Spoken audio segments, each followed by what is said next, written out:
Jacob flees from Laban. Jacob heard that Laban's sons were saying, "Jacob has taken everything our father owned and has gained all this wealth from what belonged to our father." And Jacob noticed that Laban's attitude toward him was not what it had been. Then the Lord said to Jacob, "Go back to the land of your fathers and to your relatives, and I will be with you." So Jacob sent word to Rachel and Leah to come up to the fields where his flocks were. He said to them, "I see that your father's attitude toward me is not what it was before, but the God of my father has been with me. You know that I've worked for your father with all my strength. Your father has cheated me by changing my wages 10 times. However, God has not allowed him to harm me. If he said, 'The speckled ones will be your wages,' then all the flocks gave birth to speckled young. And if he said, 'The streaked ones will be your wages,' then all the flocks bore streaked young. So God has taken away your father's livestock and has given them to me. In breeding season, I once had a dream in which I looked up and saw that the male goats mating with the flock were streaked, speckled or spotted. The angel of God said to me in the dream, 'Jacob.' I answered, 'Here I am.' And he said, 'Look up and see that all the male goats mating with the flocks are streaked, speckled or spotted, for I have seen all that Laban has been doing to you. I am the God of Bethel, where you anointed a pillar and where you made a vow to me. Now leave this land at once and go back to your native land.' Then Rachel and Leah replied, 'Do we still have any share in the inheritance of our father's estate? Does he not regard us as foreigners? Not only has he sold us, but he has used up what was paid for us. Surely all the wealth that God took away from our father belongs to us and our children. So do whatever God has told thee.' Then Jacob put his children and his wives on camels, and he drove all his livestock ahead of him, along with all the goods he had accumulated in Paddan Aram, to go to his father Isaac in the land of Canaan. When Laban had gone to shear his sheep, Rachel saw her father's household gods. Moreover, Jacob deceived Laban the Aramean by not telling him he was running away.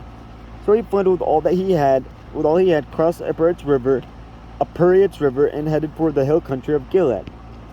Laban pursues Jacob. On the third day, Laban was told that Jacob had fled, taking his relatives with him. He pursued Jacob for 7 days and caught up with him in the country of Gilead. Then God came to Laban the Aramean in a dream at night and said to him, 'Be careful not to say anything to Jacob, either good or bad.' Jacob had pitched his tent in the hill country of Gilead when Laban overtook him, and Laban and his relatives camped there too. Then Laban said to Jacob, 'What have you done? You've deceived me, and you've carried off my daughters like captives in war. Why did you run off secretly and deceive me? Why didn't you tell me so I could send you away with joy and singing to the music of timbrels and harps? You didn't even let me kiss my grandchildren and my daughters goodbye. You have done a foolish thing. I had the power to harm you, but last night the God of your father said to me, "Be careful not to say anything to Jacob, either good or bad." Now you have gone off because you long to return to your father's household. But why did you steal my gods?" Jacob answered Laban, "I was afraid because I thought you would take your daughters away from me by force. But if you did find anyone who has your gods, that person shall not live. In the presence of our relatives, see for yourself whether there is anything of yours here with me, and if so, take it." Now Jacob did not know that Rachel had stolen the gods. So Laban went into Jacob's tent, and into Leah's tent, and into the tent of the 2 female servants, but he found nothing. After he came out of Leah's tent, he entered Rachel's tent. Now Rachel had taken the household gods and put them inside her camel's saddle and was sitting on them. Laban searched through everything in the tent, but found nothing. Rachel said to her father, "Don't be angry, my lord, that I cannot stand up in your presence. I'm having my period." So he searched but could not find the household god. Jacob was angry and took Laban to task. "What is my crime?" he asked Laban. "How have I wronged you that you hunt me down? Now that you have searched through all my goods, what have you found that belongs to your household? Put it here in front of your relatives and mine, and let them judge between the two of us. I have been with you for 20 years now. Your sheep and goats have not miscarried, nor have I eaten rams from your flocks. I did not bring you animals torn by wild beasts. I bore the loss myself, and you demanded payment from me for whatever was stolen by day or night. This was my situation. The heat consumed me in the daytime, and the cold at night, and sleep fled from my eyes. It was like this for the 20 years I was in your household. I worked for you 14 years for your 2 daughters and 6 years for your flocks, and you changed my wages 10 times. If the God of my father, the God of Abraham and the fear of Isaac, had not been with me, you would surely have sent me away empty-handed. But God has seen my hardship and the toil of my hands, and last night he rebuked you." Laban answered Jacob, The women are my daughters, the children are my children, and the flocks are my flocks. All you see is mine. Yet what can I do today about these daughters of mine, or about the children they have borne?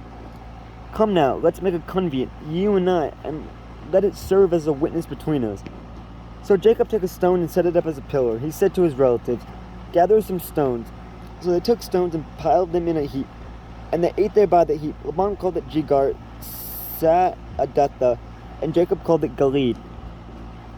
Laban said, "This heap is a witness between you and me today." That is why it was called Gilead. It was also called Mizpah because he said, "May the Lord keep watch between you and me when we are away from each other. If you mistreat my daughters, or if you take any wives beside my daughters, even though no one is with us, remember that God is a witness between you and me." Laban also said to Jacob, "Here is this heap, and here is the pillar I have set up between you and me. This heap is a witness, and this pillar is a witness that I will not go past this heap to your side to harm you, and that you will not go past this heap and pillar to my side to harm me. May the God of Abraham and the God of Nahor, the God of their father, judge between us." So Jacob took an oath in the name of the fear of his father Isaac. He offered a sacrifice there in the hill country and invited his relatives to a meal. After they had eaten, they spent the night there. Early the next morning, Laban kissed his grandchildren and his daughters and blessed them.